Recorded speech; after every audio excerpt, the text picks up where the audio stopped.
പ്രായമുള്ളവരെ സമൂഹം അനാവശ്യമായി വിമർശിക്കുകയാണെന്ന പരാതി സമീപകാലത്ത് പൊതുവെ കേൾക്കാറുണ്ട്. എന്നാൽ മാതാപിതാക്കളുടെയോ അധ്യാപകരുടെയോ നിയന്ത്രണങ്ങൾക്ക് വഴങ്ങാതെ തന്നിഷ്ടത്തിലുള്ള സഞ്ചാരം മിക്കപ്പോഴും വലിയ അപകടങ്ങളിലാണ് എത്തിക്കുന്നത്. ലഹരി മരുന്നുകളുടെ ഉപയോഗവും അമിതമായ മൊബൈൽ ആസക്തിയുമൊക്കെ ഒടുവിലെത്തുക ദുരന്തങ്ങളിലാണ്. ഇത്തരത്തിൽ ഞെട്ടലുണ്ടാക്കുന്ന ഒരു വാർത്തയാണ് തിരുവനന്തപുരം നെയ്യാറ്റിൻകരയിൽ നിന്നുള്ളത്. സിജോ എന്ന 19-കാരൻ സ്വന്തം അച്ഛന്റെ ജീവനെടുത്തതിന്റെ നടുക്കത്തിലാണ് നാട്. അമിതമായ മൊബൈൽ ഫോൺ ഉപയോഗവും വീഡിയോ ഗെയിം അഡിക്ഷനും ഇയാളുടെ മനോനില തന്നെ താറുമാറാക്കിയതായി പോലീസ് പറയുന്നു. ആ വാർത്തയിലേക്കാണ് പോലീസ് പെട്രോൾ ആദ്യം പോകുന്നത്. സ്വാഗതം.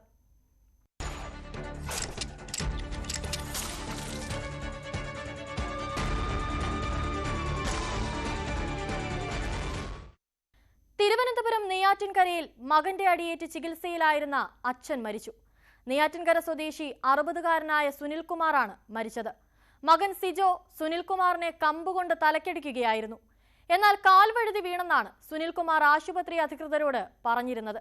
ശസ്ത്രക്രിയയ്ക്ക് വിധേയനാകുന്നതിന് തൊട്ടു മുൻപ് ഭാര്യയോട് മകൻ ആക്രമിച്ച വിവരം ഇയാൾ പറയുകയായിരുന്നു. അമിതമായി മൊബൈൽ ഫോൺ ഉപയോഗിച്ചിരുന്ന സിജോ വീഡിയോ ഗെയിമിന് അടിമയാണെന്ന് പോലീസ് പറയുന്നു. ഇയാൾ മാതാപിതാക്കളെ ആക്രമിക്കുന്നത് പതിവായിരുന്നു. പ്രതിയെ പോലീസ് അറസ്റ്റ് ചെയ്തു.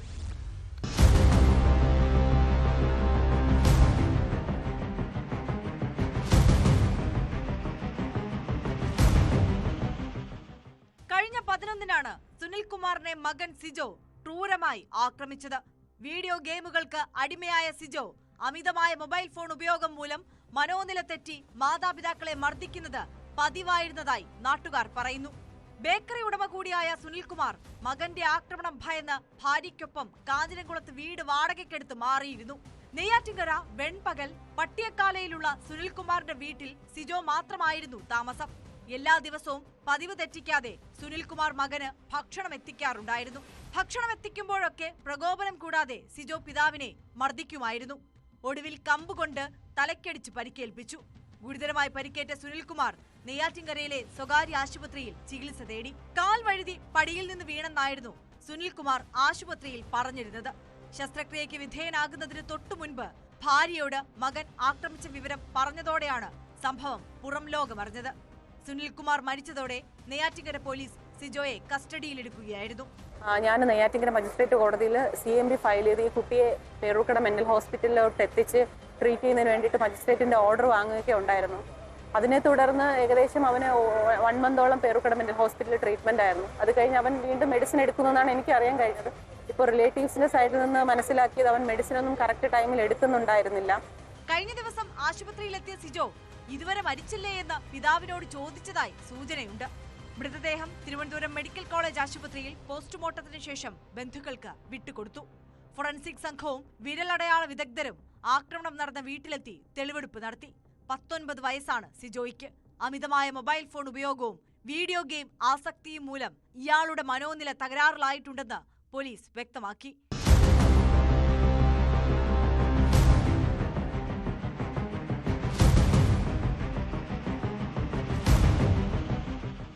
ന്യൂസ് 18 നെയ്യാറ്റിൻകര.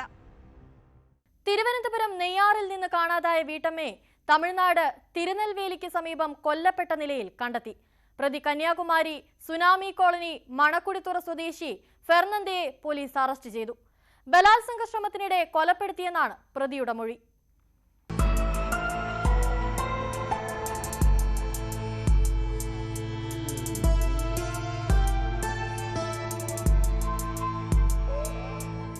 ഈ മാസം 1-നാണ് നെയ്യാർ സ്വദേശിനിയായ 60-കാരിയെ കാണാതായത്.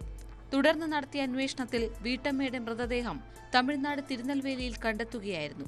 സംഭവത്തിൽ കന്യാകുമാരി സുനാമി കോളനി മണക്കുടിത്തുറ സ്വദേശി ഫെർണന്ദ പിടിയിലായി.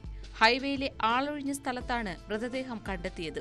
ബലാത്സംഗ ശ്രമത്തിനിടയിൽ കൊലപ്പെടുത്തിയെന്നാണ് പ്രതിയുടെ മൊഴി. വഴിയിൽ കണ്ട സ്ത്രീയെ ബസ് സ്റ്റാൻഡിലാക്കാമെന്ന് പറഞ്ഞ് പ്രതി ബൈക്കിൽ കയറ്റിക്കൊണ്ടു പോകുകയായിരുന്നു. പോകും വഴി ഒഴിഞ്ഞ സ്ഥലത്ത് വെച്ച് പീഡിപ്പിച്ചു. നിലവിളിച്ചപ്പോൾ ശ്വാസം മുട്ടിച്ചു കൊന്നു. മൃതദേഹം ഒരു കുഴിയിൽ ഉപേക്ഷിച്ച ശേഷം കടന്നു. മൃതദേഹം കണ്ട സമീപവാസികളാണ് പോലീസിൽ അറിയിച്ചത്. CCTV ദൃശ്യങ്ങളും നിർണായകമായി.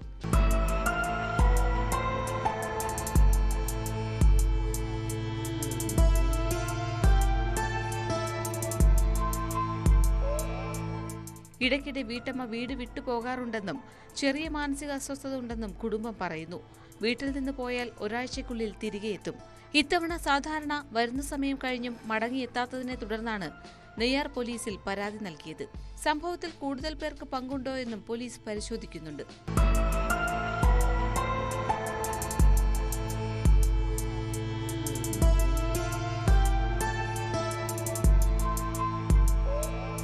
ന്യൂസ് 18 തിരുവനന്തപുരം. ധർമ്മസ്ഥല കൊലപാതക പരമ്പര കേസിൽ പരാതിയുമായി കൂടുതൽ പേർ രംഗത്തെത്തുകയാണ്. MBBS വിദ്യാർത്ഥിനിയായിരുന്ന അനന്യ ഭട്ടിന്റെ തിരോധാനത്തിൽ അന്വേഷണം ആവശ്യപ്പെട്ട് കുടുംബം SP-ക്ക് പരാതി നൽകി. CBI ഉദ്യോഗസ്ഥയായിരുന്ന സുജാത ഭട്ടിന്റെ മകൾ അനന്യ ഭട്ടിനെ 2003-ലാണ് ധർമ്മസ്ഥലയിൽ നിന്നും ഒരു സംഘം തട്ടിക്കൊണ്ടുപോയത്. ഇതിനിടയിൽ കേസ് അന്വേഷണത്തിനായി പ്രത്യേക സംഘത്തെ രൂപീകരിക്കണമെന്നാവശ്യപ്പെട്ട് ആക്ഷൻ കമ്മിറ്റിയും രംഗത്തെത്തി.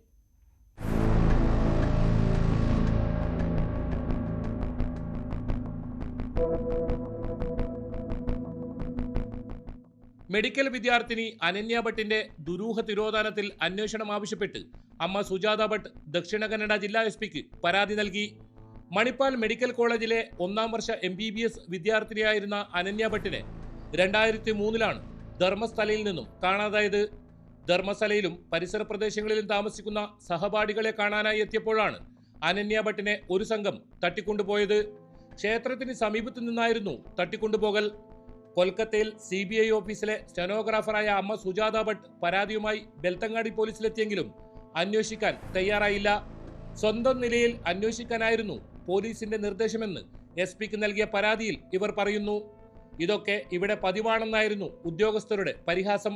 ಧರ್ಮಸ್ಥಳ ಸ್ಟೇಷನ್ ಇರ್ಲಿಲ್ಲ, ಬೆಳ್ತಂಗಡಿ ಸ್ಟೇಷನ್ ಇದ್ದಿದ್ದು. ಅವಾಗ ಕೇಳಿದವಾಗ ಹೇಳಿದ್ರು, ನಮ್ಗೇನು ಮಿಸ್ಸಿಂಗ್ ಆಗಿದ್ರೆ ನೀವು ಹುಡ್ಕೊ ಹೋಗಮ್ಮ, ಯಾವನ್ ಜೊತೆಗೆ ಹೋಗಿರ್ಬೋದು, ಹುಡ್ಕಮ್ಮ, ನಮ್ಗೇನ್ ಅದೇ ಕೆಲ್ಸನಾ ಅಂತ ಹೇಳಿ, ನಮ್ಗೇನ್ ಬೇರೆ ಕೆಲ್ಸ ಇಲ್ವಾ ಅಂತ ಹೇಳಿ ಸ್ವಲ್ಪ ಇದರಿಂದ ಕಳಿಸಿದ್ರು. ಅಲ್ಲಿಂದ ವಾಪಸ್ ನಾನು ಧರ್ಮಸ್ಥಳಕ್ಕೆ ಹೋದೆ.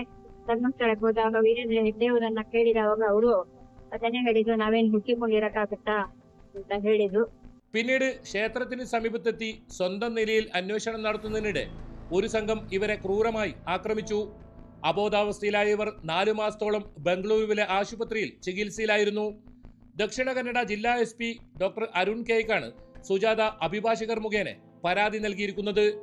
ಅವ್ರ ಮಗಳು ಏನಾದ್ರು ಇವ್ರೇನಾದ್ರು ಎಕ್ಸಿಮಿಷನ್ ಮಾಡಿದ್ರೆ ಎಲ್ಲಾರು ಅವ್ರ ಮಗಳು ಅಸ್ತಿ ಇವ್ DNA ಜೊತೆ ಮ್ಯಾಚ್ ಆಗಿ ಸಿಕ್ಕಿದ್ರೆ ಅಷ್ಟಕ್ಕೆ ಅವರು ಅದೊಂದು ಅವ್ರ ಶ್ರಾದ್ದ ಎಲ್ಲ ಮಾಡ್ಬಿಟ್ಟು, ಒಂದು ವಯಸ್ಸಾಗಿದೆ ಇವ್ರಿಗೆ, ಇವ್ರು ಯಾರಿಲ್ಲ, ಅದಕ್ಕೆ ಅವ್ರ ಶ್ರಾದ್ದ ಎಲ್ಲ ಮಾಡ್ಬಿಟ್ಟು ನಾನು ಜೀವ ಬಿಡ್ತೀನಿ ಅನ್ನೋದಕ್ಕೆ ಇದ್ದಾರೆ. ಅದಕ್ಕೋಸ್ಕರ ನಾವು SP ಸಾಹೇಬ್ರು ಮೀಟ್ ಮಾಡಕ್ ಬಂದ್ವಿ. SP ತುಂಬಾ ಪಾಸಿಟಿವ್ ರೆಸ್ಪಾನ್ಸಿಬಿಲಿಟಿ ಇದೆ. ಅವ್ರು ಹೇಳಿದಾರೆ ಕ್ಲೀನ್ ಆಗಿ, ಆಸ್ ಪರ್ ದಿ ಲಾ ಏನ್ ಮಾಡ್ಬೋದು ಎಲ್ಲ ನಾ ಮಾಡ್ತೀನಿ, ನಾನು ಲೀಗಲ್ ಒಪಿನಿಯನ್ ತಗೊಂಡ್ಬಿಟ್ಟು ಏನ್ ಮಾಡ್ಬೋದು ಮಾಡ್ತೀನಿ, ನಿಮ್ಮ ಡ್ಯೂಟಿ ಏನಿದೆ, ನಿಮ್ಮ ರೈಟ್ಸ್ ಏನಿದೆ, ಕಂಪ್ಲೇಂಟ್ ಕೊಡೋದು ಅದೇನಿದೆ ನೀವು ಮಾಡ್ಕೊಂಡು ಹೋಗಿ ಅಂತ ಹೇಳಿದ್ದಾರೆ. ರೆಸ್ಪಾನ್ಸ್ ಮಾಡಿದ್ರೆ ನಾವು ಒಂದು ಪಾಸಿಟಿವ್ ರೆಸ್ಪಾನ್ಸ್ ಎಕ್ಸ್ಪೆಕ್ಟ್ ಮಾಡ್ತಾ ಇದೀವಿ. ಒಳ್ಳೇದಾಗ್ಲಿ ಅಂತ ನಾನು. ഇതിനിടയിൽ സംഭവത്തിൽ ഇടപെടലുമായി കർണാടക വനിതാ കമ്മീഷൻ രംഗത്തെത്തി. ധർമ്മസ്ഥലയിലെ കൊലപാതക പരമ്പര സംബന്ധിച്ച വെളിപ്പെടുത്തൽ അന്വേഷിക്കാൻ പ്രത്യേക സംഘം രൂപീകരിക്കണമെന്ന് വനിതാ കമ്മീഷൻ അധ്യക്ഷ നാഗലക്ഷ്മി ചൗധരി സംസ്ഥാന സർക്കാരിനോട് ആവശ്യപ്പെട്ടു. ന്യൂസ് 18 വാർത്തയെ തുടർന്നാണ് ഇടപെടൽ. പ്രായപൂർത്തിയാകാത്ത പെൺകുട്ടികളും യുവതികളുമാണ് ധർമ്മസ്ഥലയിൽ ലൈംഗിക പീഡനത്തിനിരയായി കൊല്ലപ്പെട്ടവരിൽ ഏറെയും. വിഷയത്തിൽ മുഖ്യമന്ത്രിയുടെ അടിയന്തര ഇടപെടൽ വേണമെന്നും ഇവർ ആവശ്യപ്പെട്ടു. മുൻ ജീവനക്കാരന്റെ വെളിപ്പെടുത്തലിൽ സത്യാവസ്ഥ പുറത്തുവരുമെന്നാണ് പ്രതീക്ഷിക്കുന്നതെന്നും വനിതാ കമ്മീഷൻ അധ്യക്ഷ വ്യക്തമാക്കി.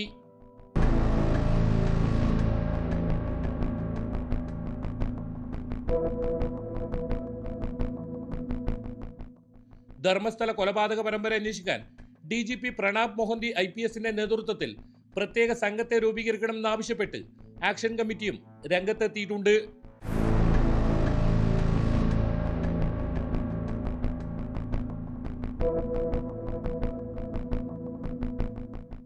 KV Baiju, news 18 Kasaragod. Thiruvananthapuram Kattakada POCSO കോടതി തീപിടുത്തത്തിൽ അട്ടിമറി സാധ്യത ബലപ്പെടുകയാണ്. തൊണ്ടിമുതൽ സൂക്ഷിച്ചിരുന്ന മുറിയിൽ വെടിമരുന്ന് സാന്നിധ്യം സംശയിച്ച് പോലീസ്. ഫോറൻസിക് പരിശോധനാ ഫലം കേസിൽ നിർണായകമാകും. തീപിടുത്തത്തിൽ തൊണ്ടിമുതലും ഫയലുകളും അടക്കം കത്തി നശിച്ചിരുന്നു.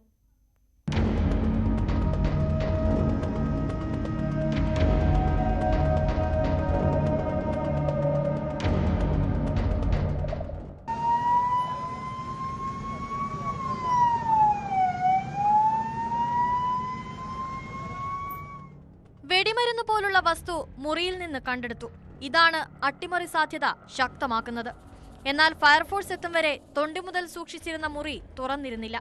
ഫയർഫോഴ്സ് ഉദ്യോഗസ്ഥരാണ് മുറി തുറന്ന് അകത്ത് കടന്നത്. വെടിമരുന്ന് ഉപയോഗിച്ചിട്ടുണ്ടെങ്കിൽ എങ്ങനെ അകത്തെത്തിച്ചു എന്നതാണ് പോലീസിനെ ആശയക്കുഴപ്പത്തിലാക്കുന്നത്. ഇതിന് സാങ്കേതിക വിദ്യയുടെ സഹായം തേടിയിട്ടുണ്ടോ എന്നും പരിശോധിക്കും. തിങ്കളാഴ്ച രാത്രി 9 മണിയോടെയായിരുന്നു പോക്സോ കോടതി പ്രവർത്തിക്കുന്ന സ്വകാര്യ കെട്ടിടത്തിൽ തീപിടുത്തമുണ്ടായത്. 9 മണിയോടുകൂടി പുക പോകുന്നത് കണ്ടു. അങ്ങനെ അടുത്തുള്ള ആൾ വന്ന് വീട്ടിൽ വന്ന് പറഞ്ഞു ഇങ്ങനെ പുക പോകുന്നു വന്നു. വന്ന് നോക്കിയപ്പോൾ ഇവിടെയാണ് പുക. അങ്ങനെ ഫയർഫോഴ്സിനെ അറിയിച്ചു, പോലീസിനെ അറിയിച്ചു. ഫയർഫോഴ്സ് ഒരു 15 മിനിറ്റ് കഴിഞ്ഞപ്പോൾ ഫയർഫോഴ്സ് വന്നു. ഫയർഫോഴ്സ് വന്നിട്ട് അവർ ഷട്ടറിൻ്റെ ലോക്ക് കട്ട് ചെയ്ത് ഷട്ടർ പോക്കി അകത്ത് കയറി ഫയർ എക്സ്റ്റിംഗ്വിഷർ വെച്ച് അണയ്ക്കുകയായിരുന്നു. അത് പുക പുറത്തു പോകുന്നതിലേക്ക് വേണ്ടി ഈ ടഫൻ ഗ്ലാസ് പൊട്ടിക്കുകയായിരുന്നു. റൂറൽ എസ്പിയുടെ നേതൃത്വത്തിൽ ഉദ്യോഗസ്ഥർ അപകട സ്ഥലത്ത് പരിശോധന നടത്തി. ഫോറൻസിക് ഉദ്യോഗസ്ഥരും ഇലക്ട്രിക്കൽ ഇൻസ്പെക്ടറേറ്റിലെ ഉദ്യോഗസ്ഥരും തെളിവുകൾ ശേഖരിച്ചു. കാട്ടാക്കട പോക്സോ കോടതിയിലെ ഫയൽ ആൻഡ് തൊണ്ടി റൂമിലെ ഒരു തീപിടുത്തമുണ്ടായിരുന്നു. അത് സംബന്ധിച്ച് കാട്ടാക്കട പോലീസ് സ്റ്റേഷനിൽ കേസ് രജിസ്റ്റർ ചെയ്തിട്ടുണ്ട്. സംഭവ സ്ഥലം ഇന്നലെ രാത്രിയോടെ തന്നെ പോലീസ് ഗാർഡിലായിരുന്നു. എല്ലാ കാര്യങ്ങളും വിശദമായി പരിശോധിച്ചതിന് ശേഷം എന്തെങ്കിലും ഫൗൾ പ്ലേ ഉണ്ടെങ്കിൽ അതിനനുസരിച്ച് നടപടിയെടുക്കുന്നതായിരിക്കും. അപ്പോൾ അതിന്റെ അകത്ത് മാത്രമേ കത്തിയിട്ടുള്ളതായിട്ടാണ് ഇപ്പോൾ പ്രാഥമികമായിട്ട് മനസ്സിലായിട്ടുള്ളത്. കുറച്ച് ഫയലുകൾ കത്തിയിട്ടുണ്ട്, കുറച്ച് തൊണ്ടികൾ മുതലുകളും കത്തിയതായിട്ട് കാണുന്നുണ്ട്. ഷോർട്ട് സർക്യൂട്ടാണോ അപകട കാരണമെന്നും പരിശോധിക്കുന്നുണ്ട്. തൊണ്ടി മുതലായി സൂക്ഷിച്ചിട്ടുള്ള മൊബൈൽ ഫോണുകൾ അടക്കം കത്തി നശിച്ചു. മൊബൈൽ ഫോണുകൾ പൊട്ടിത്തെറിച്ചുണ്ടായ അപകടം എന്ന സംശയവും ആദ്യഘട്ടത്തിലുണ്ടായിരുന്നു.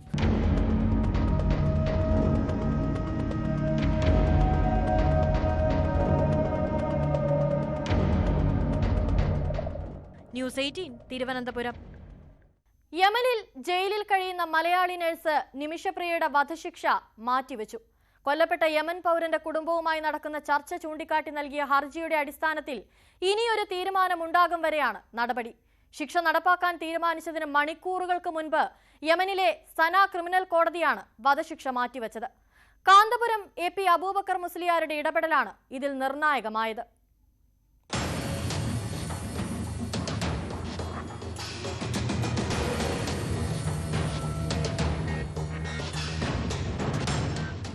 ദീർഘകാലമായി നിലനിന്ന അനിശ്ചിതത്വങ്ങൾക്കിടയിൽ തുറന്നു കിട്ടിയൊരു വെളിച്ചവാതിൽ. യമനിൽ വധശിക്ഷയ്ക്ക് വിധിക്കപ്പെട്ട നിമിഷപ്രിയ എന്ന മലയാളി നഴ്സിന്റെ വധശിക്ഷ നീട്ടിവെക്കാൻ യമനിലെ സന ക്രിമിനൽ കോടതി ഉത്തരവിട്ടു. യമനിലെ ഭരണ അനിശ്ചിതത്വവും നിയമങ്ങളും കാരണം സർക്കാർ തലത്തിൽ നടത്തിയ നയതന്ത്ര നീക്കങ്ങൾ ഫലം കാണാതെ വന്നതോടെയാണ് കാന്തപുരം AP അബൂബക്കർ മുസ്ലിയാർ ഇടപെട്ടത്. യമനിലെ പ്രമുഖ മുസ്ലിം മതപണ്ഡിതൻ ഷെയ്ഖ് ഹബീബ് ഉമറുമായി കാന്തപുരം ചർച്ച നടത്തി. മുസ്ലിം മതനിയമമനുസരിച്ച് ദയാധനം അടക്കമുള്ള പ്രായശ്ചിത്ത നടപടികൾ കൊല്ലപ്പെട്ടയാളുടെ കുടുംബം അംഗീകരിച്ചാൽ വധശിക്ഷയിൽ ഇളവ് നൽകാം. ഈ സാധ്യത ചൂണ്ടിക്കാട്ടിയാണ് ഇടപെടലിന് അഭ്യർത്ഥിച്ചത്. ഇന്ന് ഔദ്യോഗികമായി നമുക്ക് കോടതിയുടെ അറിയിപ്പ് തന്നെ ലഭിച്ചു.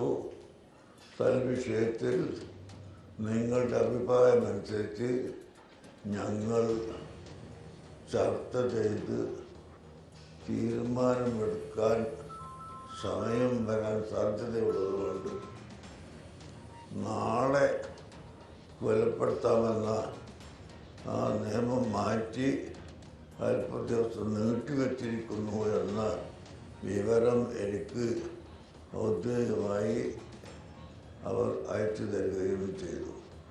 കൊല്ലപ്പെട്ട യമൻ പൗരന്റെ സഹോദരനടക്കമുള്ള ബന്ധുക്കളുമായി ചർച്ച നടന്നു.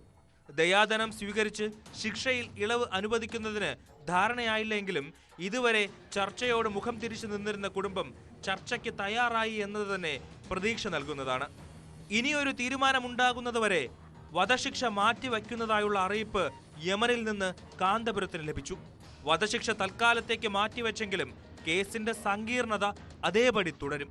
ദയാധനമടക്കമുള്ള പ്രായശ്ചിത്ത നടപടികൾ സ്വീകരിച്ച് വധശിക്ഷ ഒഴിവാക്കാൻ കുടുംബം സമ്മതം കോടതിയെ അറിയിക്കണം. ഇങ്ങനെ ഒരു കത്ത് കോടതിയിൽ സമർപ്പിച്ചാലേ വധശിക്ഷ ഒഴിവാക്കാനാകൂ. ഇതിന് കുടുംബത്തിലെ ഒരു വിഭാഗം സമ്മതമാണെന്ന സൂചനയുണ്ട്.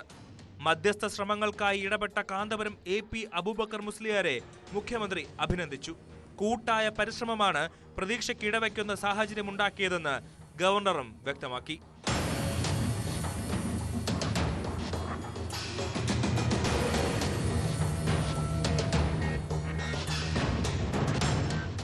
International desk, news 18. കണ്ടെയ്നറുമായി അന്തർ സംസ്ഥാന കവർച്ചാ സംഘം കൊച്ചിയിൽ പിടിയിൽ.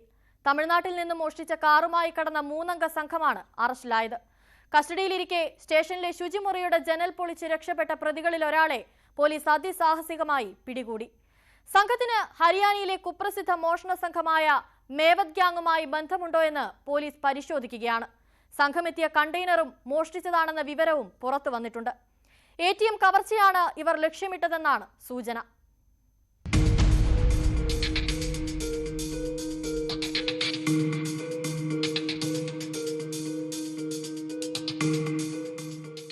പുലർച്ചെ 1 മണിയോടെയാണ് മോഷണ സംഘത്തിന്റേതെന്ന് സംശയിക്കുന്ന രാജസ്ഥാൻ രജിസ്ട്രേഷനുള്ള കണ്ടെയ്നർ നെട്ടൂർ പോലീസ് പിടികൂടിയത്. ഇതര സംസ്ഥാനക്കാരായ 3 പേരെയും പിടികൂടി ചോദ്യം ചെയ്യാൻ പനങ്ങാട് സ്റ്റേഷനിലെത്തിച്ചു. ഈ സമയം ശുചിമുറിയിൽ പോകണമെന്നാവശ്യപ്പെട്ട പ്രതി മുറിയുടെ ഗ്രിൽ തകർത്ത് ചാടിപ്പോയി.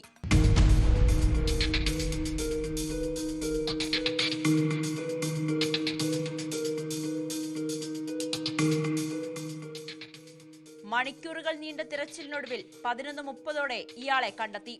രാജസ്ഥാൻ സ്വദേശിയാണ് രക്ഷപ്പെടാൻ ശ്രമിച്ച സൈക്കിൾ. ഒപ്പമുണ്ടായിരുന്ന ഹരിയാന സ്വദേശികളായ നാജിർ അഹമ്മദ്, സഹീദ് എന്നിവരെ ചോദ്യം ചെയ്തതിൽ നിന്നും കൃഷ്ണഗിരിയിൽ നിന്നും മോഷണം പോയ കാർ ഇവർ തമിഴ്നാട്ടിൽ തന്നെ ഉപേക്ഷിച്ചതായി മൊഴി നൽകി. ഒരു ഇൻഫർമേഷൻ കിട്ടിയിട്ടുണ്ടായിരുന്നു. തമിഴ്നാട്ടിൽ നിന്ന് ഒരു ലോറി ഇങ്ങോട്ട് വന്നിട്ടുണ്ട്. അത് കണ്ടെയ്നർ ലോറിയാണ്. ആ ലോറിയിലുള്ള ആൾക്കാർ ഒരു കാറ് മോഷ്ടിച്ച ആൾക്കാരെന്നുള്ള ഒരു ഇൻഫർമേഷൻ. അതുമായി ബന്ധപ്പെട്ടുകൊണ്ട് പോലീസ് ഇവിടെ ചെക്കിംഗ് നടത്തിയപ്പോഴത്തേക്ക് വാഹനം കാണുകയും അത് കണ്ടെടുക്കുകയും ചെയ്തിട്ടുണ്ട്. അവരൊരു കാറിന്റെ ഒരു കൺഫെഷൻ പറഞ്ഞിട്ടുണ്ട്. അത് തമിഴ്നാട്ടിലുള്ള ആയതുകൊണ്ട് ഞാൻ അതിനെക്കുറിച്ച് ഡീറ്റെയിൽ പറയുന്നില്ല. കുറ്റകൃത്യത്തിന്റെ രീതി ഹരിയാന കേന്ദ്രമായുള്ള ATM കൊള്ള സംഘത്തിന്റേതെന്ന് സമാനമാണെന്നാണ് നിഗമനം. കണ്ടെയ്നറിൽ നിന്നും ഗ്യാസ് കട്ടറും കണ്ടെത്തി. കേരളത്തിലെത്തി കൊള്ള നടത്തുന്നതിന്റെ ഭാഗമായാണോ കാർ കടത്തിക്കൊണ്ടുപോയതെന്ന സംശയത്തിലാണ് പോലീസ്.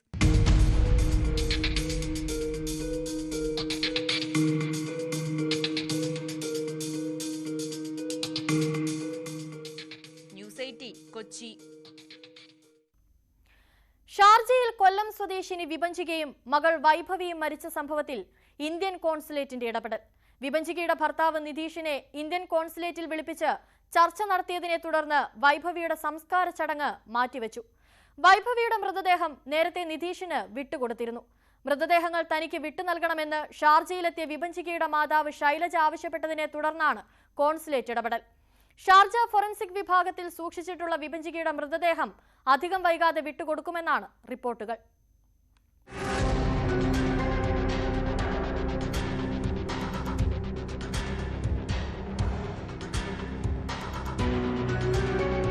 വൈഭവിയുടെ മൃതദേഹം ഷാർജയിൽ സംസ്കരിക്കാനായിരുന്നു നിതീഷിന്റെയും കുടുംബത്തിന്റെയും നീക്കം. എന്നാൽ ഇത് തടയണമെന്നും മൃതദേഹം നാട്ടിൽ സംസ്കരിക്കണമെന്നും ഷാർജയിലെത്തിയ വിഭജികയുടെ അമ്മ ശൈലജ ആവശ്യപ്പെട്ടു. തുടർന്നാണ് ഇന്ത്യൻ കോൺസുലേറ്റ് വിഷയത്തിൽ ഇടപെട്ടത്. ഇതേസമയം കുഞ്ഞിന്റെ മൃതദേഹവുമായി നിതീഷിന്റെ ബന്ധുക്കളും സുഹൃത്തുക്കളും ശ്മശാനത്തിലെത്തിയിരുന്നു. ഇതിനിടെയാണ് ഇന്ത്യൻ കോൺസുലേറ്റിൽ നിന്ന് വിളിയെത്തിയത്. കുഞ്ഞിന്റെ അച്ഛനായ നിതീഷിനെ ഇന്ത്യൻ കോൺസുലേറ്റിലേക്ക് വിളിപ്പിക്കുകയും ചെയ്തു. തുടർന്ന് സംസ്കരിക്കാനായി കൊണ്ടുവന്ന മൃതദേഹം തിരികെ കൊണ്ടുപോവുകയായിരുന്നു.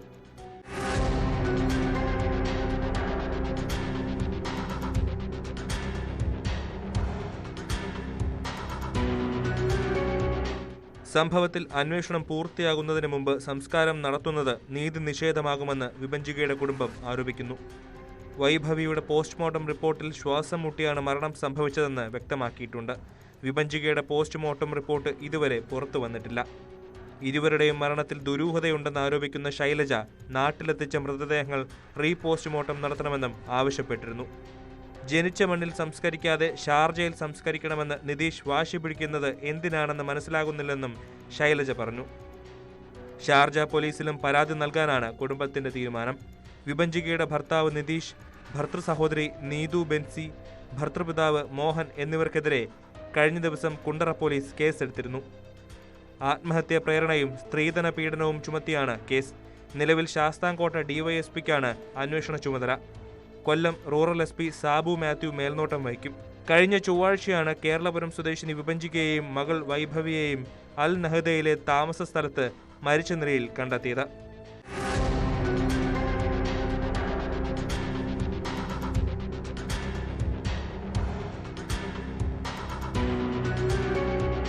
ന്യൂസ് 18 കൊല്ലം. മലപ്പുറം കുറ്റിപ്പുറം അമാന ആശുപത്രിയിലെ നഴ്സായ കോതമംഗലം സ്വദേശിനി അമീന ആത്മഹത്യ ചെയ്ത സംഭവത്തിൽ കുറ്റക്കാർക്കെതിരെ നടപടിയെടുക്കണമെന്ന ആവശ്യം ശക്തമാവുകയാണ്. ആശുപത്രിയിലെ ജനറൽ മാനേജറുടെ മാനസിക പീഡനമാണ് ആത്മഹത്യയ്ക്ക് കാരണമെന്നാണ് ആരോപണം. പോലീസ് അന്വേഷണം ആരംഭിച്ചതോടെ ആരോപണ വിധേയനായ അബ്ദുൾ റഹ്മാൻ ഒളിവിൽ പോയതായാണ് വിവരം.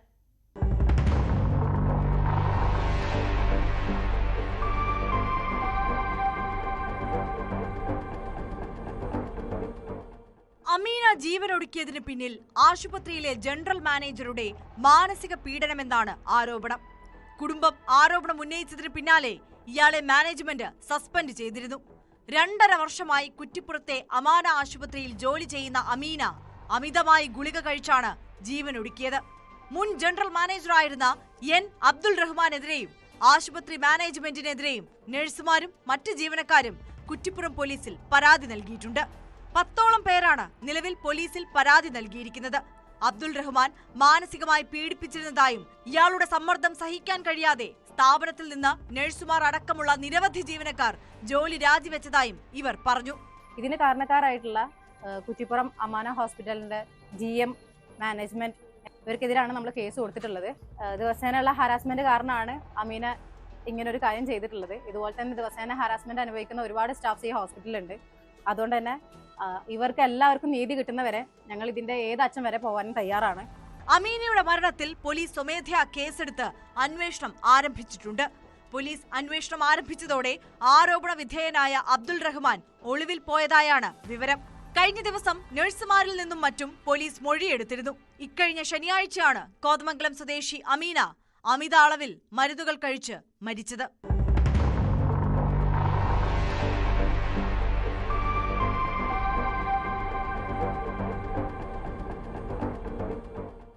ന്യൂസ് 18 തിരൂർ. കൊല്ലം കുളത്തൂപ്പുഴയിൽ ദാമ്പത്യ പ്രശ്നങ്ങളെ തുടർന്ന് ഭാര്യയെ കുത്തിക്കൊല്ലാൻ ശ്രമം. വട്ടക്കരിക്കം സ്വദേശിനി ശാലിനിക്കാണ് കുത്തേറ്റത്. പ്രതി ഇസ്മയിലിനെ ആലുവയിൽ നിന്ന് പോലീസ് അറസ്റ്റ് ചെയ്തു. ആക്രമണത്തിന് ശേഷം ഇയാൾ ഒളിവിലായിരുന്നു. ഭാര്യയിലുള്ള സംശയമാണ് ആക്രമണ കാരണമെന്ന് പോലീസ് പറഞ്ഞു.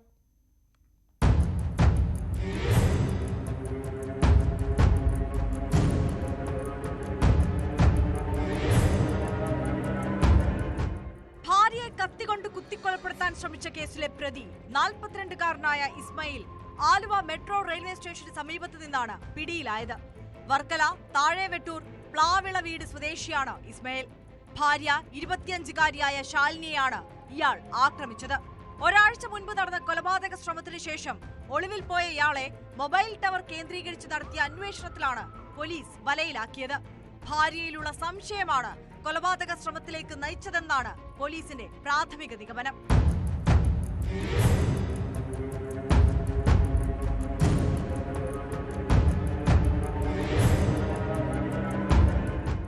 പിടിയിലായ ഇസ്മായിൽ ക്രിമിനൽ പശ്ചാത്തലമുള്ളയാളാണ്. കാപ്പ കേസിൽ 6 മാസം ജയിൽ ശിക്ഷ അനുഭവിച്ചിട്ടുള്ള ഇയാൾക്കെതിരെ കോഴിക്കോട്, നടക്കാവ്, വർക്കല പോലീസ് സ്റ്റേഷനുകളിൽ നിരവധി ക്രിമിനൽ കേസുകൾ നിലവിലുണ്ട്. കൊല്ലം റൂറൽ SP-യുടെ നിർദ്ദേശാനുസരണം ഡിവൈഎസ്പിയുടെ നേതൃത്വത്തിൽ Kulathupuzha police inspector B. Aneesh, SI Vinod, senior civil police officer Sujith, CPOമാരായ അനീഷ്, സുബിൻ, സജി എന്നിവരടങ്ങിയ പ്രത്യേക സംഘമാണ് അതിസാഹസികമായി പ്രതിയെ പിടികൂടിയത്. 2 ആഴ്ച മുൻപ് കുളത്തൂപ്പുഴയിൽ കത്രിക ഉപയോഗിച്ച് ഭാര്യയെ കുത്തിക്കൊലപ്പെടുത്തിയ ശേഷം ഭർത്താവ് ആത്മഹത്യ ചെയ്തിരുന്നു. ഇതിന് പിന്നാലെയാണ് സമാനമായ മറ്റൊരു കൊലപാതക ശ്രമക്കേസും പ്രദേശത്തുണ്ടായത്.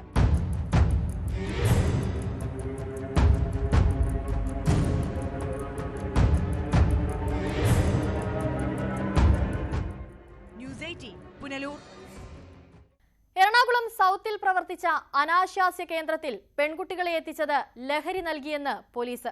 പിടിയിലായ പ്രതി അക്ബർ അലി പ്രണയം നടിച്ച് പെൺകുട്ടികളെ വലയിലാക്കിയതിനു ശേഷം ലഹരി നൽകിയാണ് അനാശാസ്യ കേന്ദ്രത്തിൽ എത്തിച്ചിരുന്നതെന്നാണ് കണ്ടെത്തൽ.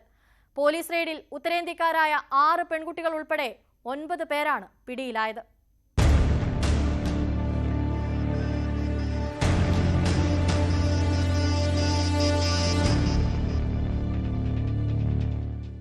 അനാശാസ്യ കേന്ദ്രത്തിന്റെ നടത്തിപ്പുകാരനായ മണ്ണാർക്കാട് സ്വദേശി അക്ബർ അലി പ്രണയം നടിച്ച് പെൺകുട്ടികളെ വലയിലാക്കിയതിനു ശേഷം ലഹരി നൽകിയാണ് കേന്ദ്രത്തിൽ എത്തിച്ചതെന്നാണ് കണ്ടെത്തൽ. ഇതിലൂടെ പ്രതി സമ്പാദിച്ചത് ലക്ഷങ്ങളാണെന്നും പോലീസ് പറയുന്നു. പ്രായപൂർത്തിയാകാത്ത പെൺകുട്ടികളും റാക്കറ്റിൽ ഉൾപ്പെട്ടിട്ടുള്ളതായി വിവരമുണ്ട്. കൊച്ചി നഗരത്തിലെ ചില വിദ്യാർത്ഥിനികളും IT പ്രൊഫഷണലുകളും റാക്കറ്റിൽ കുടുങ്ങിയെന്നാണ് പോലീസ് നൽകുന്ന വിവരം. വിശദമായ അന്വേഷണത്തിന് ശേഷം പോക്സോ കേസ് അടക്കമുള്ളവ ചുമത്തിയേക്കും. എളമക്കര കടവന്ത്ര പോലീസിന്റെ സംയുക്ത ഓപ്പറേഷനിലായിരുന്നു സംഘം കുടുങ്ങിയത്.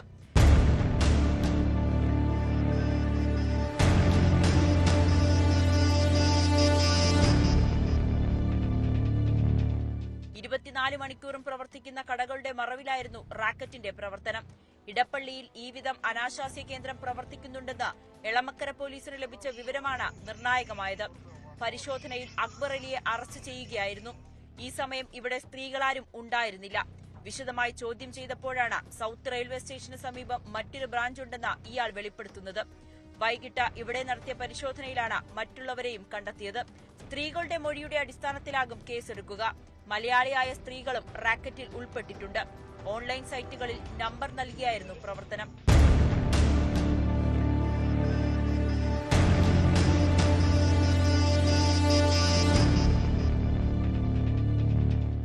ന്യൂസ് 18 കൊച്ചി. എറണാകുളത്ത് നിന്ന് കാർ മോഷ്ടിച്ച് നമ്പർ മാറ്റി പെൺസുഹൃത്തുമായി കറങ്ങിയ യുവാവ് തിരുവനന്തപുരത്ത് പോലീസ് പിടിയിൽ. മുളവൂർ പായിപ്ര സ്വദേശി അൽസാബിത്തിനെയാണ് മൂവാറ്റുപുഴ പോലീസ് അറസ്റ്റ് ചെയ്തത്. സമാന കുറ്റകൃത്യങ്ങളിൽ ഇയാൾ ഉൾപ്പെട്ടിട്ടുണ്ടോ എന്ന് പോലീസ് പരിശോധിച്ചു വരികയാണ്.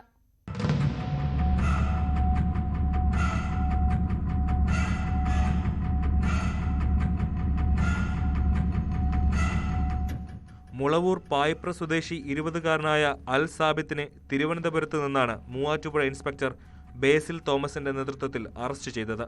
കരുട്ടുകാവ് ഭാഗത്തെ വീടിന്റെ പോർച്ചിൽ നിന്ന് കഴിഞ്ഞ 4-ാം തീയതി വെളുപ്പിന് ഇയാൾ സ്വിഫ്റ്റ് കാർ മോഷ്ടിക്കുകയായിരുന്നു. വാഹനം അന്ന് തന്നെ തിരുവനന്തപുരത്ത് എത്തിച്ച് രൂപമാറ്റം വരുത്തി. ഇൻസ്റ്റാഗ്രാം വഴി പരിചയപ്പെട്ട പെൺസുഹൃത്തും ഒന്നിച്ചായിരുന്നു പിന്നീടുള്ള യാത്രകൾ. കാറിന് വ്യാജ നമ്പർ പ്ലേറ്റ് ഘടിപ്പിച്ചാണ് ഉപയോഗിച്ചു വന്നിരുന്നത്. ആർഭാട ജീവിതത്തിനായിട്ടാണ് മോഷണം നടത്തിയതെന്ന് അൽ സാബിത്ത് പോലീസിനോട് പറഞ്ഞു.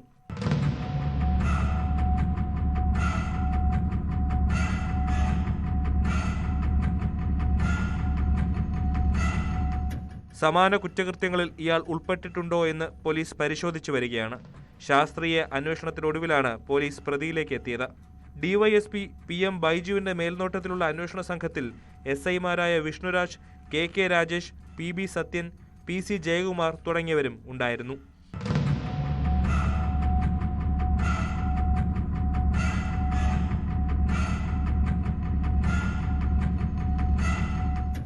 ന്യൂസ് 18 കോതമംഗലം.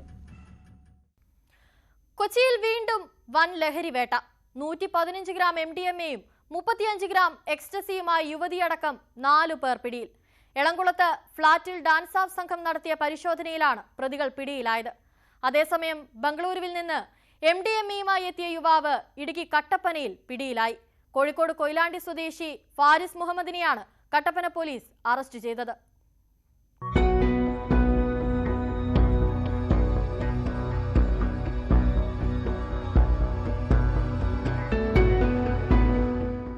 എളംകുളം മെട്രോ സ്റ്റേഷന് സമീപമുള്ള ഫ്ളാറ്റ് വാടകയ്ക്കെടുത്താണ് പ്രതികൾ ലഹരി വിൽപ്പന നടത്തിയിരുന്നത്.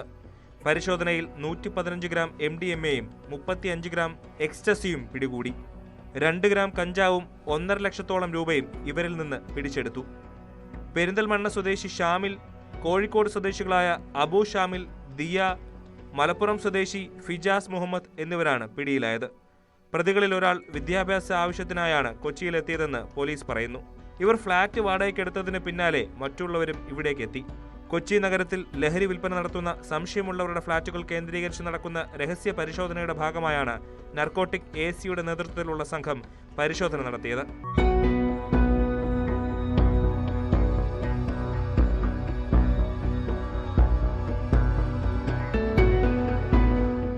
കോഴിക്കോട് കൊയിലാണ്ടി സ്വദേശി ഷാലീന ഹൗസിൽ ഫാരിസ് മുഹമ്മദിനെയാണ് ഇടുക്കി കട്ടപ്പന പോലീസ് പിടികൂടിയത്.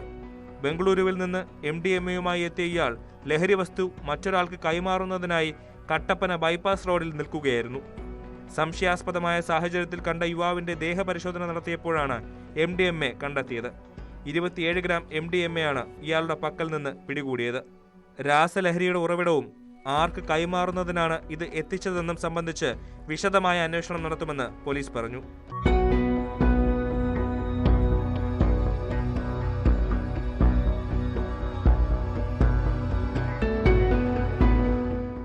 ന്യൂസ് 18 ഇടുക്കി.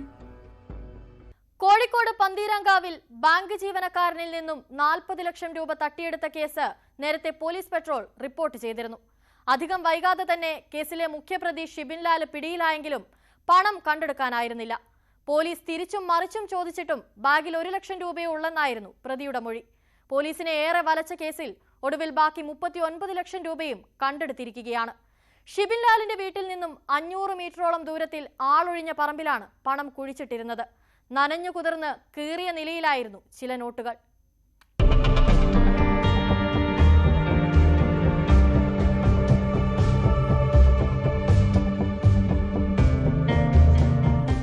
കവർച്ച നടന്ന് 1 മാസവും 2 ദിവസവും കഴിഞ്ഞാണ് പോലീസ് പണം കണ്ടെത്തുന്നത്. മുഖ്യപ്രതി ഷിബിൻലാലിനെ കസ്റ്റഡിയിൽ വാങ്ങി വീണ്ടും ചോദ്യം ചെയ്തപ്പോഴാണ് വിവരം പുറത്തുവന്നത്. തുടർന്ന് പ്രതിയുമായി പന്തീരാങ്കാവ് പോലീസ് സ്ഥലത്തെത്തി പണം കണ്ടെടുക്കുകയായിരുന്നു. കുന്നത്ത് പാലത്ത് ഇയാളുടെ വീടിനടുത്തുള്ള പറമ്പിൽ കുഴിച്ചിട്ട നിലയിലായിരുന്നു പണം. 39 ലക്ഷം രൂപ പ്ലാസ്റ്റിക് കവറിലാക്കിയാണ് കുഴിച്ചിട്ടത്. 500 രൂപയുടെ കെട്ടുകളാണ് കണ്ടെടുത്തത്. നനഞ്ഞു കുതിർന്ന് കീറിയ നിലയിലായിരുന്നു ചില നോട്ടുകൾ.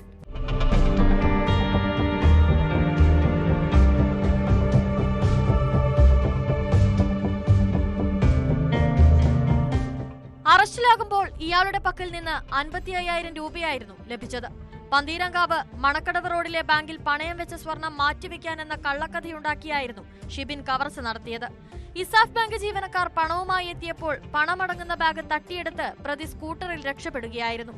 ഇയാളുടെ ഭാര്യയെയും ഒളിവിൽ പോകാൻ സഹായിച്ച ബന്ധുവിനെയും പോലീസ് അറസ്റ്റ് ചെയ്തിരുന്നു.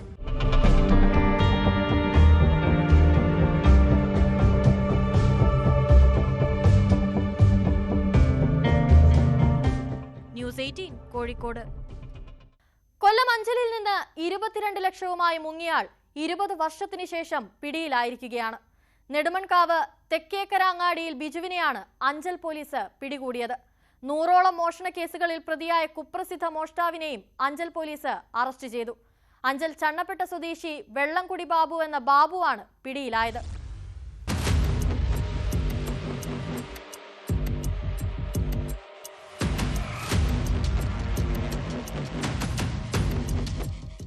മൂന്നു പേരിൽ നിന്നായി 22 ലക്ഷം രൂപ വാങ്ങിയ ശേഷം തിരികെ കൊടുക്കാതെ മുങ്ങിയ പ്രതിയെയാണ് 20 വർഷത്തിന് ശേഷം പിടികൂടിയത്.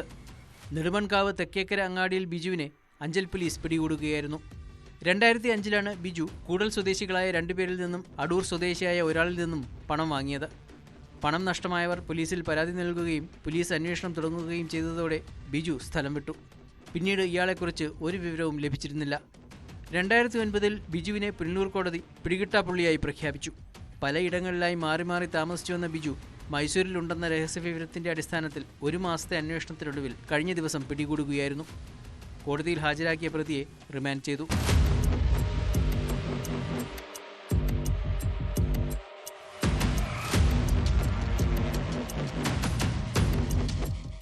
കുപ്രസിദ്ധ മോഷ്ടാവ് വെള്ളംകുടി ബാബുവിനെയും അഞ്ചൽ പോലീസ് പിടികൂടി.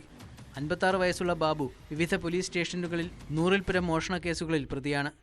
ശിക്ഷ കഴിഞ്ഞിറങ്ങിയാൽ വീണ്ടും വീടുകൾ കുത്തിത്തുറന്ന് മോഷണം നടത്തുന്ന രീതിയാണ് ഇയാളുടേത്. അടുത്തിടെ ഏരൂർ പോലീസ് രജിസ്റ്റർ ചെയ്ത വധശ്രമക്കേസിൽ റിമാൻഡ് കഴിഞ്ഞ് ഇറങ്ങിയതിനു ശേഷം കഴിഞ്ഞ ദിവസം അഞ്ചലിൽ മോഷണത്തിന് ശ്രമിക്കവേ പോലീസ് പിടികൂടാൻ ശ്രമിച്ചെങ്കിലും വെട്ടിച്ച് രക്ഷപ്പെട്ടിരുന്നു. തുടർന്ന് ചണ്ണപ്പെട്ട ഭാഗത്തെ വെയിറ്റിംഗ് ഷെഡിൽ ഒളിച്ചിരിക്കുന്നതിനിടയിലാണ് പോലീസ് പിടികൂടിയത്. ബാബുവിന്റെ കയ്യിൽ ഉണ്ടായിരുന്ന സഞ്ചിയിൽ നിന്ന് പൂട്ടുപൊളിക്കാൻ ഉപയോഗിക്കുന്ന ഉളിയും ചുറ്റുകയും വാളും ഉൾപ്പെടെയുള്ള ഉപകരണങ്ങൾ കണ്ടെടുത്തു. കോടതിയിൽ ഹാജരാക്കിയ പ്രതിയെ റിമാൻഡ് ചെയ്തു.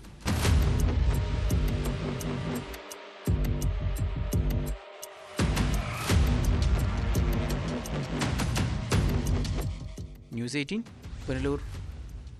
പാലക്കാട് വടക്കഞ്ചേരി പൊത്തപ്പാറയിൽ വീട്ടമ്മയെ ആക്രമിച്ച് സ്വർണവും പണവും കവർന്നു. പൊത്തപ്പാറ സ്വദേശിനി ജയന്തിയാണ് ആക്രമിച്ചത്. അലമാരയിൽ സൂക്ഷിച്ചിരുന്ന 45,000 രൂപയും 3 പവൻ സ്വർണവും നഷ്ടമായി. പ്രതിക്കായി പോലീസ് അന്വേഷണം ആരംഭിച്ചു.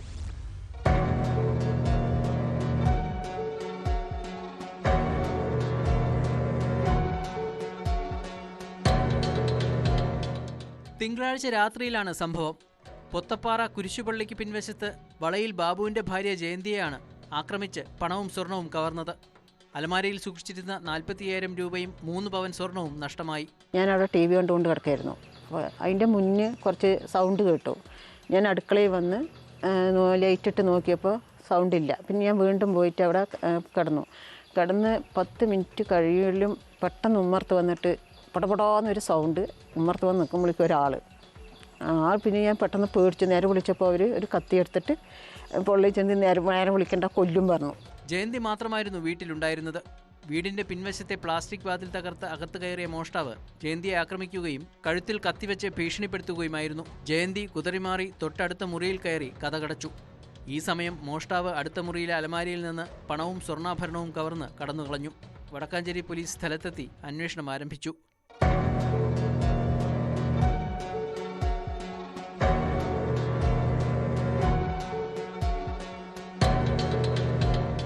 ന്യൂസ് 18 പാലക്കാട്. കൊട്ടാരക്കരയിൽ ആരാധനാലയങ്ങൾ കേന്ദ്രീകരിച്ചുള്ള മോഷണങ്ങൾ പതിവാവുകയാണ്. എഴുകോൺ വീരാട്കാവിൽ കാണിക്കവഞ്ചി തകർത്ത് പണം മോഷ്ടിച്ചു. 2 കാണിക്കവഞ്ചികളാണ് മോഷ്ടാക്കൾ തകർത്തത്. ക്ഷേത്ര ഭരണസമിതി എഴുകോൺ പോലീസിൽ പരാതി നൽകി.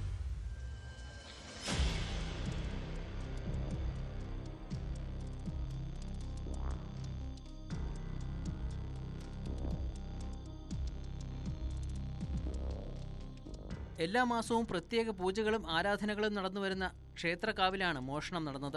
എഴുകോൺ കാക്കക്കൊട്ടൂരിലെ വീരാട് കാവിൽ കഴിഞ്ഞ ദിവസം രാത്രിയായിരുന്നു മോഷണം. 2 വഞ്ചിപ്പെട്ടികൾ തകർത്താണ് പണം കവർന്നത്. വഞ്ചി ഒരു 10,000 രൂപയ്ക്കകത്ത് എന്തായാലും അത് കാണും.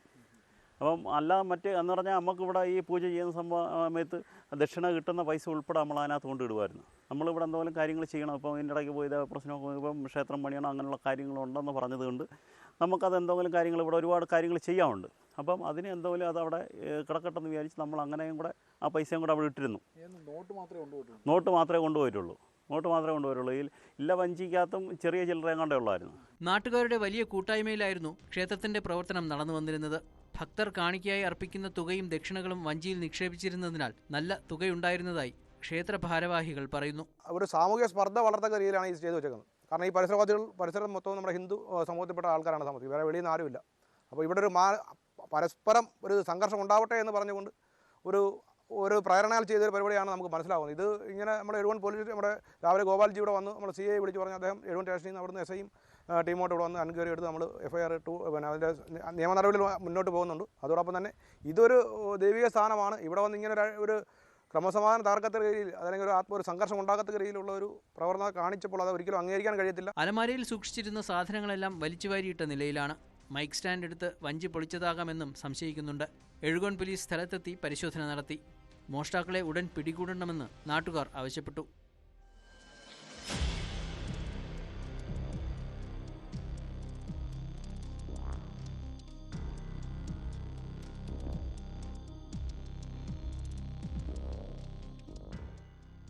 ന്യൂസ് 18 കൊട്ടാരക്കര. പാതിവില തട്ടിപ്പ് കേസിൽ BJP നേതാവ് AN രാധാകൃഷ്ണനെതിരെ പരാതിയുമായി പണം നഷ്ടപ്പെട്ടവർ രംഗത്തെത്തിയിരിക്കുകയാണ്. രാധാകൃഷ്ണൻ നേതൃത്വം നൽകുന്ന സയൻസ് സൊസൈറ്റി പണം മടക്കി നൽകാമെന്ന് വാഗ്ദാനം നൽകി കബളിപ്പിച്ചെന്നാണ് പരാതി. 30ഓളം പേർ കൊച്ചിയിലെ സൈൻ ഓഫീസിൽ പ്രതിഷേധവുമായി രംഗത്തെത്തി. കേസിൽ ക്രൈംബ്രാഞ്ച് അന്വേഷണം തുടരുകയാണ്.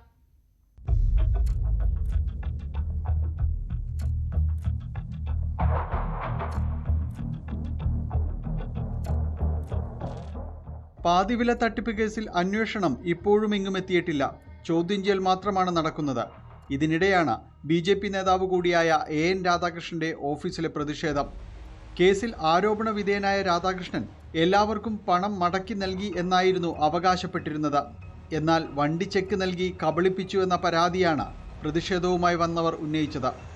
പണം ചോദിച്ചു വിളിച്ചാൽ രാധാകൃഷ്ണൻ ഫോൺ പോലും എടുക്കാറില്ലെന്ന് ഇവർ പറയുന്നു. കേസിൽ പലതവണ AN രാധാകൃഷ്ണനെ ക്രൈംബ്രാഞ്ച് ചോദ്യം ചെയ്തിരുന്നു. കേസുമായി തനിക്ക് ബന്ധമില്ലെന്നാണ് രാധാകൃഷ്ണൻ പറയുന്നത്.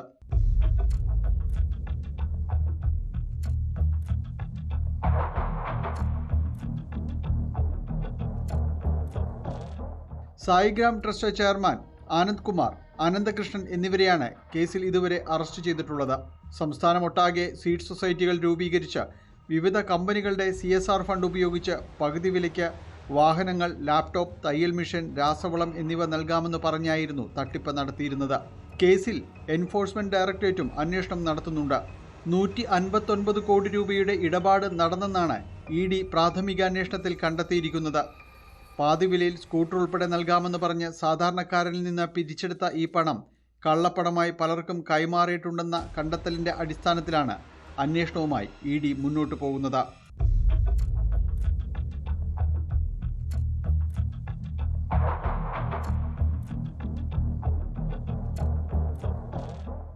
News 18 Kochi. ADGP MR Ajith കുമാറിന്റെ ട്രാക്ടർ യാത്രയിൽ ശബരിമല സ്പെഷ്യൽ കമ്മീഷണർ ഹൈക്കോടതിയിൽ റിപ്പോർട്ട് നൽകി. MR അജിത് കുമാർ ഹൈക്കോടതി ഉത്തരവ് ലംഘിച്ചുവെന്ന് റിപ്പോർട്ടിൽ വ്യക്തമാക്കുന്നുണ്ട്. ശനിയാഴ്ച വൈകുന്നേരമാണ് ADGP പമ്പയിൽ നിന്നും സന്നിധാനത്തേക്ക് ട്രാക്ടറിൽ യാത്ര ചെയ്തത്.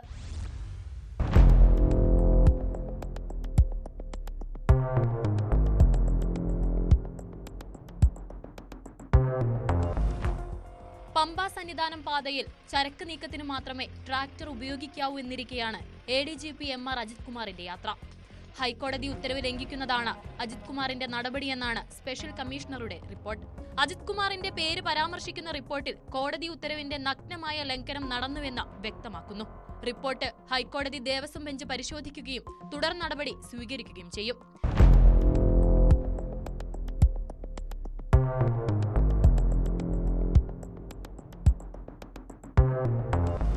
പമ്പ റൂട്ടിൽ ട്രാക്ടർ ഉപയോഗിക്കുമ്പോൾ ഡ്രൈവർ അല്ലാതെ മറ്റാരും പാടില്ലെന്നാണ് നിർദ്ദേശം.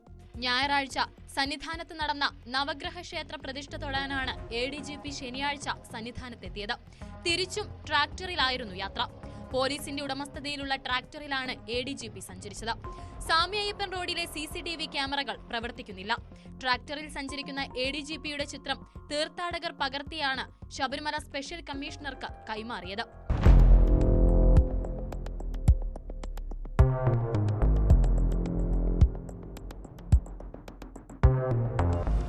ന്യൂസ് 18 പത്തനംതിട്ട. കുറ്റകൃത്യങ്ങളുടെ മറ്റു ചില വാർത്തകൾ ചുരുക്കത്തിൽ. കോട്ടയത്തെ അഡ്വക്കേറ്റ് ജിസ്മോളുടെയും കുട്ടികളുടെയും മരണം ക്രൈംബ്രാഞ്ച് അന്വേഷിക്കാൻ ഹൈക്കോടതി ഉത്തരവ്. കേസിൽ ദുരൂഹതയുണ്ടെന്നും കൊലപാതക സാധ്യത പോലീസ് അന്വേഷിക്കുന്നില്ലെന്നും ചൂണ്ടിക്കാട്ടി പിതാവ് തോമസ് സമർപ്പിച്ച ഹർജിയിലാണ് ജസ്റ്റിസ് PV കുഞ്ഞികൃഷ്ണന്റെ ഉത്തരവ്. ഭാസ്കര കാർണവർ വധക്കേസിലെ പ്രതി ഷെറിന്റെ മോചനത്തിനായി സർക്കാർ ഉത്തരവിറക്കി. മന്ത്രിസഭാ ശുപാർശ ഗവർണർ അംഗീകരിച്ചതോടെയാണ് നടപടി. തിരുവനന്തപുരത്ത് സബ് ട്രഷറി സൂപ്രണ്ടിന്റെ ഒപ്പിട്ട് വ്യാജരേഖ ചമച്ച് 1.5 ലക്ഷം രൂപ തട്ടിയെടുത്ത കേസിലെ പ്രതി അറസ്റ്റിൽ. വഴുതക്കാട് സ്വദേശി ഷിയാസിനെയാണ് മ്യൂസിയം പോലീസ് അറസ്റ്റ് ചെയ്തത്. രാജേഷ് എന്നയാളുടെ PWD കരാർ പുതുക്കാൻ ട്രഷറിയിലടക്കാൻ എന്ന പേരിൽ പണം വാങ്ങിയാണ് തട്ടിപ്പ് നടത്തിയത്. മലപ്പുറം തവനൂരിൽ നിന്ന് ഓൺലൈൻ വഴി ലക്ഷങ്ങൾ തട്ടിയെടുത്ത കേസിൽ 2 പേർ പിടിയിൽ. ബീഹാർ സ്വദേശി അഭിഷേക് കുമാർ, ബംഗളൂരുവിലുള്ള ദയാനന്ദ് എന്നിവരെയാണ് കുറ്റിപ്പുറം പോലീസ് അറസ്റ്റ് ചെയ്തത്. ചെറിയ പ്രശ്നങ്ങളുടെ പേരിൽ പോലും കൊലപാതകങ്ങളും ആത്മഹത്യയുമൊക്കെ വർദ്ധിക്കുകയാണ്. തൃശൂരിൽ 3ാം വർഷ LLB വിദ്യാർത്ഥിനിയായ 22-കാരിയെ തൂങ്ങി മരിച്ച നിലയിൽ കണ്ടെത്തി. ആലപ്പാട് കുയിലംപറമ്പിൽ മനോജിന്റെ മകൾ നേഹയാണ് മരിച്ചത്. 6 മാസം മുൻപായിരുന്നു നേഹയും പെരിഞ്ഞനം സ്വദേശി രഞ്ജിത്തും തമ്മിലുള്ള വിവാഹം. ഞായറാഴ്ച ഭർത്താവിനൊപ്പം നേഹ ആലപ്പാട്ടെ വീട്ടിലെത്തിയിരുന്നു. തുടർന്ന് ഭർത്താവ് തിരികെ പോയി. മുറി തുറക്കാത്തതിനെ തുടർന്ന് വാതിൽ പൊളിച്ചു നോക്കിയപ്പോഴാണ് നേഹയെ മരിച്ച നിലയിൽ കണ്ടത്. സംഭവത്തിൽ പോലീസ് വിശദമായ അന്വേഷണം തുടങ്ങി. ഇതോടെ ഇന്നത്തെ പോലീസ് പെട്രോൾ പൂർണ്ണമാകുന്നു. നമസ്കാരം.